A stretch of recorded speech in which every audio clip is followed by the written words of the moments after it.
Cet arrêté, qui est aussi appelé arrêté de nuisance lumineuse, donc déjà quel est son contexte, il a été amené au niveau légal pour prioritairement la protection de la flore, de la faune, de l'environnement, n'a pas du tout été fait pour des raisons d'économie d'énergie ou de prise en compte de systèmes de ce type, c'est vraiment la protection de l'environnement.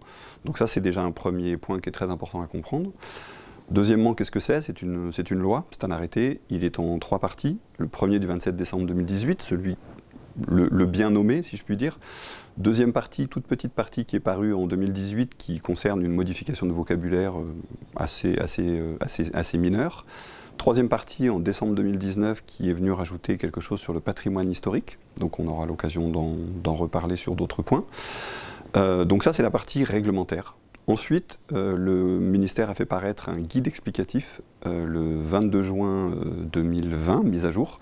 Dans ce guide explicatif qui est vraiment indissociable de l'arrêté, on a une explication sur tous les points qui sont mentionnés dans l'arrêté, donc pour éclaircir tous ces points.